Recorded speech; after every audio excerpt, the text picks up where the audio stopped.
You're listening to the Today's Wills and Probate podcast, one of the leading sources of information for the wills and probate sector. Don't forget to subscribe and sign up to our free newsletter at todayswillsandprobate.co.uk and follow us on LinkedIn and Twitter.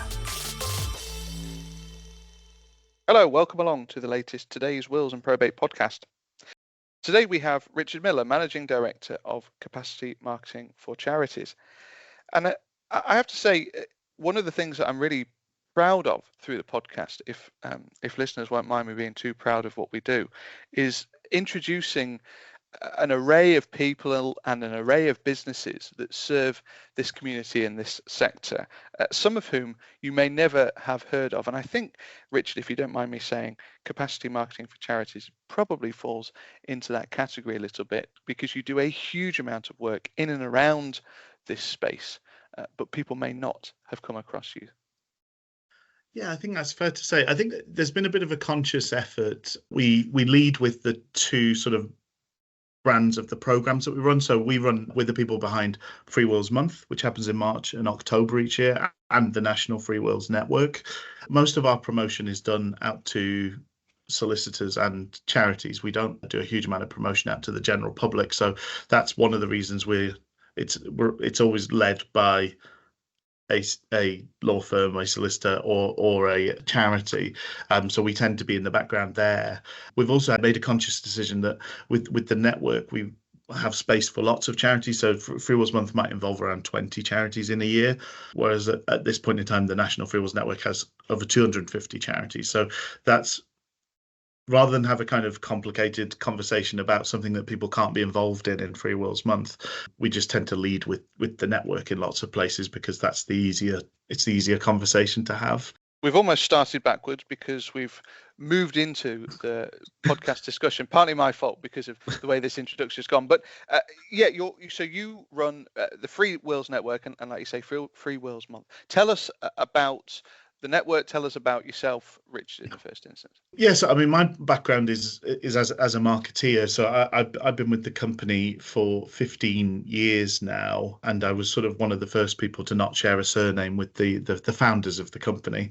To be honest, very, very early on, there was a conscious moment of that they were of a certain age. I was thankfully a much younger man, and there was just a sort of a timeline of when they might step away and I might take over, and it happened during the pandemic, which maybe wasn't ideal in many ways. Yeah, so since 2020 I've been in charge of the organization.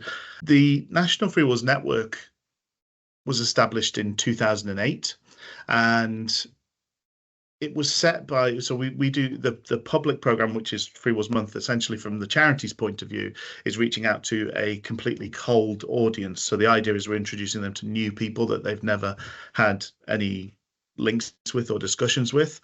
And obviously, by the name, it happens at a certain period of time. So the charities we were working with on that came to us and said, we'd like something that's year round. We'd like something that's responsive to when we're having different types of conversations about legacies. That's where the network idea was born. So the network in part refers to our network of law firms. We have over 970 law firms that we work with all across the UK. We link the charity's supporters with those law firms. Again, that's where the network will be in the background. So we'll facilitate that will writing, but it's the charity talking to their supporters or their volunteers or their trustees about leaving them a gift in their will, and the fact that that's a great way to give and how helpful it is to the organization. And once they are sort of persuaded of that, the benefit of that, or they're interested in sort of pursuing that a bit further, that's when the network would be introduced as well. You can actually write or update your will free of charge if you use the National Free Wills Network. And at that point, we will link those supporters. We basically give them a list of their 6 closest law firms based on their address, and they'll get in touch with the law firm that's most convenient for them, have their will written in the usual way. We do feed an extra piece of paperwork in, which makes the whole thing measurable for the charity as well. essentially the charity pays for the will instead of the supporter paying for the will. That's the sort of model of the network. We pay the law firm in the meantime to sort of make sure it's a nice, smooth, quick process, and then we sort of build that onto the charities when we pass on their results. We were chatting just before we started the recording around the increasing importance of this as a route to market effectively for charities. Lots of services that we might not consider to be supported and funded by the public as well. I mean, you were saying, for example, Citizens Advice Bureau, which used to be publicly funded or at least have some public funding, has had that cut massively as a result of some of the austerity measures of the last government. There's probably not a single charity that sort of works in that space of offering health advice or health services that hasn't seen pretty drastic cuts to their funding in the last sort of 10-15 years. For lots of charities, they've gone from being purely a link between the state and the people that they serve to now having to fundraise for the first time. So there's lots of charities that just are having to take on a completely new set of skills, or if they were already fundraising, they're having to sort of extend the fundraising that they're doing. So yeah, that's been a huge part. I think that sort of big society side of things saw a huge amount of the burden of public life fall on charities, and they've really had to sort of, either they've had to survive, they've had to really take on this huge amount of new skills and seek this funding, which a lot of them thankfully are doing successfully, but it's an ongoing challenge for so many organizations. And if we flip it round, free wills continue to be the number one source of leads for many firms as well, don't they? Anne Maunt, who was a member of the founders, she used to talk about a virtuous circle. So it definitely has that aspect of, there's a public need. There's lots of people who don't have a will or don't have an up-to-date will. So there's a public need there for more people to go and write or update their will. From solicitors' point of view, hopefully we're sending them lots of quality new clients. And then from the charity's point of view, obviously, it's all feeding into their sort of eventual aims of raising funds and being able to continue their services. I think it's interesting. We have law firms that will see people every now and then. Because we cover, as I say, we've got 970 law firms, so we cover the whole of the UK. At the busy end of things, firms might see around 200 clients through the network a year. And then at the lower end of things, people might just see one or two a year, and kind of everything in between. I think probably the kind of average experience is a couple of people a month.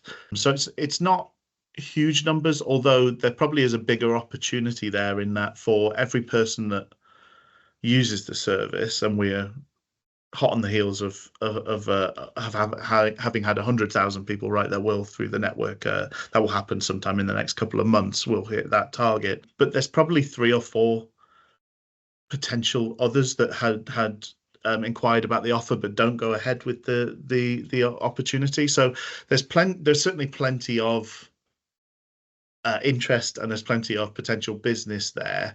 I think for each individual firm, it's really a balancing what works best for you, and we appreciate that they've got other draws on their time. So some firms will sort of pause if they've got a particularly busy moment for certain things.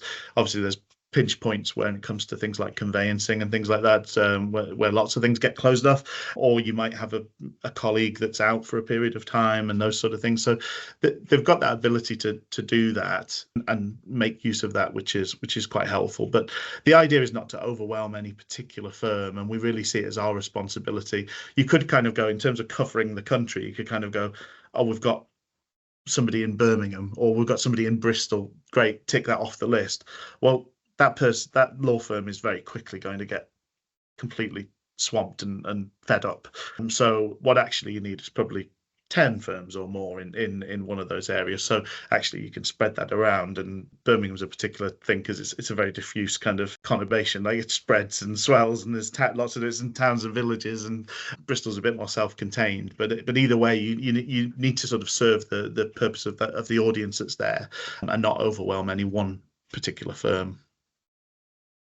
I want to come back to how firms can best leverage the opportunity and, Yeah, your recruitment plans, that kind of thing. But yeah, specifically going back to the point around the work that comes through, that's have you right. got some research or any indication as to what the value of that work ends up being? Because of course, you sort of get this idea that the client comes in, perhaps does a will or a pair of mirror wills. Yeah, But the idea here is that firms really should be taking him through that journey to say, okay, well, now you've done this, perhaps you need to think about a trust, or perhaps you need to think about your yeah, lasting powers of attorney, or yeah. whatever it might be next.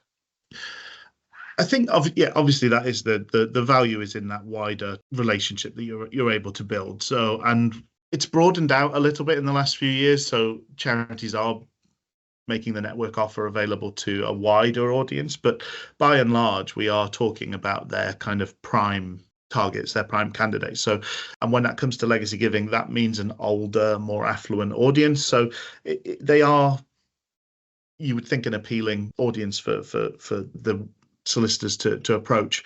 In terms of that, yeah, that onward journey, to be honest, it is more anecdotal. We don't want to pry too much into the relationships that are established. We do ask in terms of simple and complex wills, which is the mainstay of what the network is set up to facilitate. Although your classic answer from a solicitor is there's no such thing as a simple will. So we talk about standard rather than simple when we're talking to the legal audience. The figure tends to come out 85-90% will be a standard will. So most folks don't actually pay extra for their will, but that doesn't get into, as you say, those extra services around that. And it would be a natural part of a conversation if you're speaking to somebody who is in their 60s or 70s, and that's the average user of the network. Conversations around lasting powers of attorney and potentially other services will be a natural part of that conversation more often than not, one would think. So yeah, there's definitely those opportunities, having established that relationship, having established that trust, to make sensible sort of additions to that. And as I say, it's anecdotal, but the most common figure is around half the people will take on an extra service at the time, and then people might do something in the future. There might be an extra group that come back for something in the future. It can be pretty valuable in terms of the sort of, there is a payment for each will that's written, so the value of the work in and of itself, there will have been, through the history of the network, over £10 million paid to solicitors since we started. So that's a value in and of itself. But as you say, it's adding to your will banks. It's setting up those relationships for the future and establishing links with people that potentially either have never really had a conversation or personal relationship with a legal professional, or the last time they spoke to one was maybe 20 years ago, 40 years ago, when they bought their house or when they had their first child, and those sort of things. That's the people that we're tending to talk to. They've maybe got a will already, but it's probably 30 years old or more. You mentioned that you're sort of on the recruitment trail, if you like, for firms to be part of the network. Do you accept, is it just solicitors that you accept? Is it will writers, a combination of the two? As it stands, it's only people who are members of their relevant law society. Solicitors and law firms are who it's open to. We've had some conversations with will writers, sort of will writers and other sort of services in that ilk. Obviously, there's great will writers who aren't solicitors, but just as it stands, that's the position we're in. There's no real plans to shift on that, partly because we'd have to sort of redraw all the relationships with the charities which are established on the basis of it being solicitors and law firms. And so how do firms best leverage the opportunity in your view? As you say, about half will go on and do something else Yeah. with that firm. What's your sort of advice and best practice around that? I don't think there's any great trick to it. I think really it's kind of some of those standard sales things of, it's establishing that connection, earning trust, and then you've got the basis for an onward relationship. Naturally, some of this will just be quite transactional. Folks who just want to come in and do the the act itself of writing the will, and that's the kind of end of that. But for others, there will be an openness to considering extra elements, or they might already have some quibbles that they'd like to talk through with a professional. So I think that's the key thing, and most of the work that's done with most of the wills that are written through the network are based on that face-to-face conversation. So I think there's room to establish that kind of candor and build that relationship. And yeah, I think that's the main thing, is if you can build from that level of, okay, I feel like you've listened to me, you've earned my respect, you've earned my trust, and you've provided me a great service, so therefore I'm more than willing to kind of engage in a wider conversation, because I feel like you're looking after which is obviously the kind of key to things, is their duty of care is to the client. But if I can feel that as a client, then that's when I'm going to feel comfortable engaging in a wider relationship than just this writing or updating of my will. Slightly trickier question, Yes. perhaps, Richard, which is, there is a group of practitioners out there who would decry the devaluation of will writing with free will schemes, low cost will schemes, that kind of thing. Not to mention, and we'll come on to this in a second, but not to mention, of course, the Competition and Markets Authority's recent activity in this space as well. Let's tackle that first issue first. What do you say? How do you deal with that challenge of people who perhaps say, well, look, free wills or low cost wills simply don't serve this community? I think there's valid elements to that argument. I think the main thing is we know that will writing for a long time. I mean, prior to any free will promotions by charities or similar organisations, will writing has always really been seen as a bit of a loss leader. It's that, as we touched on, that start of that conversation, it's establishing that connection.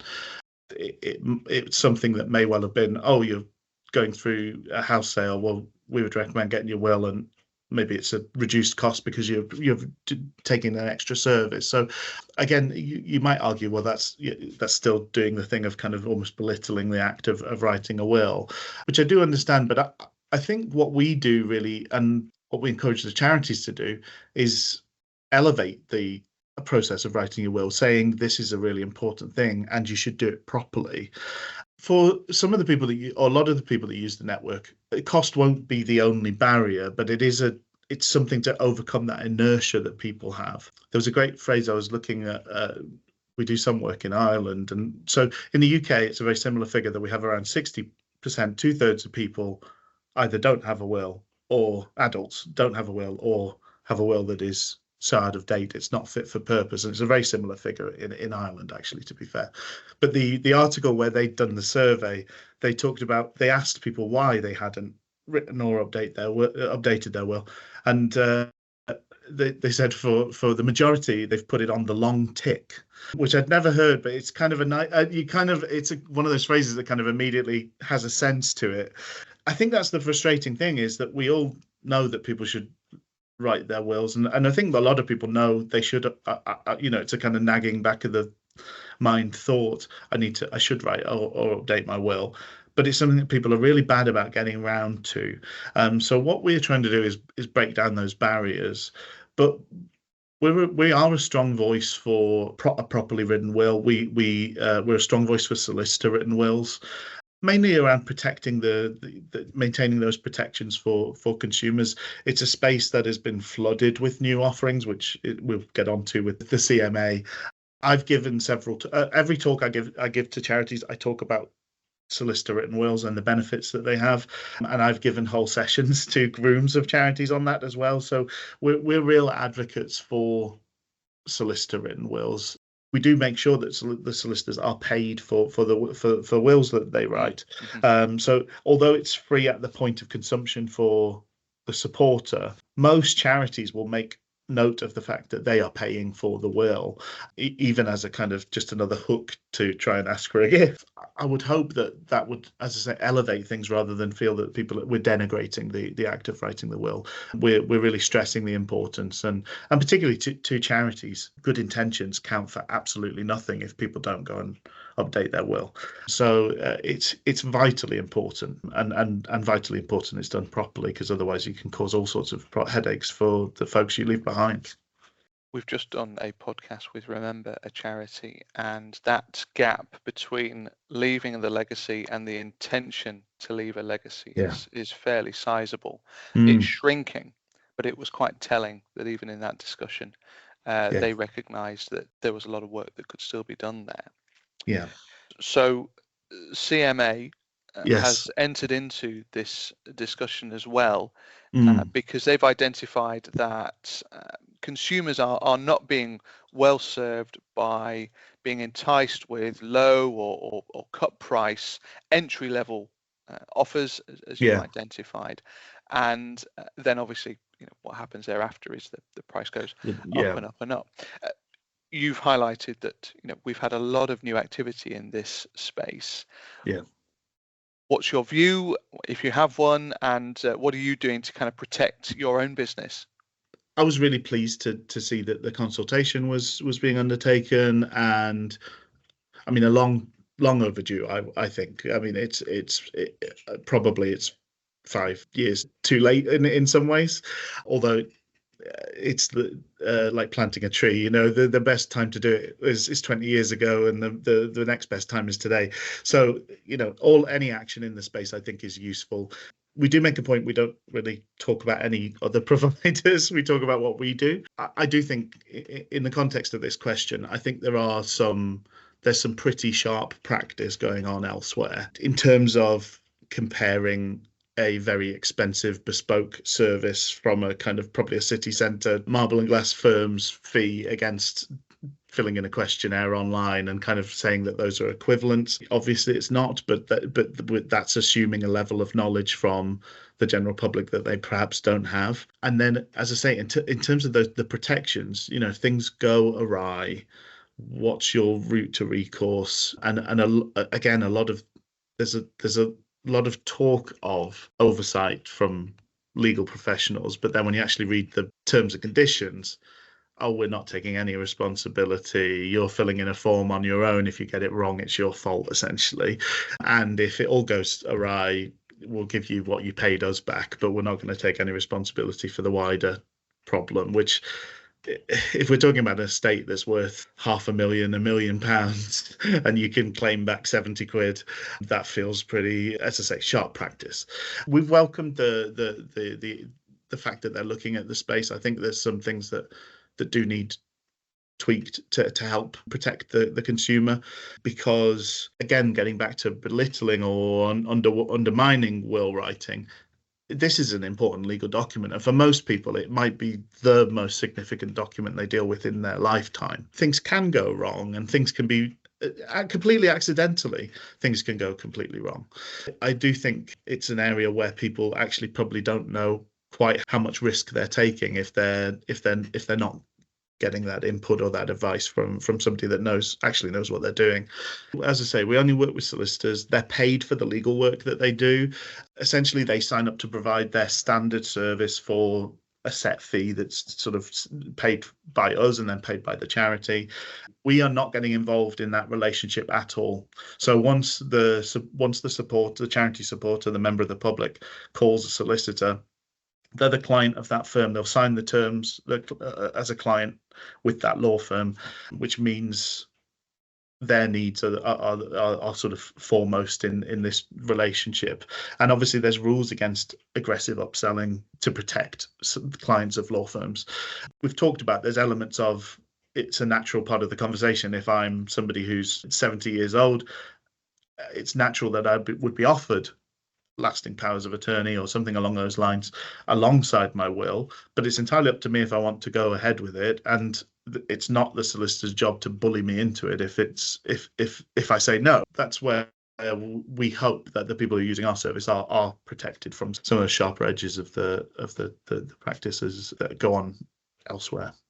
One thing we haven't touched on in the course of the discussion is, of course, the value to the charities that these services offer. And of course, pretty well documented the importance that legacies play in terms of charity fundraising. And we've talked about the lack of funding or the cuts in funding that charities have seen. So important that this route to market continues. And really interesting to hear about your take on some of the challenges that are out there, some of the opportunities that are out there as well, Richard. So thank you very much indeed for joining the podcast. Thank you. The Today's Wills and Probate podcast is available on your preferred podcast provider. It's also available on todayswillsandprobate.co.uk. My thanks to Richard. Thank you as ever for listening, and we'll see you again soon. You're listening to the Today's Wills and Probate podcast, one of the leading sources of information for the wills and probate sector. Don't forget to subscribe and sign up to our free newsletter at todayswillsandprobate.co.uk and follow us on LinkedIn and Twitter.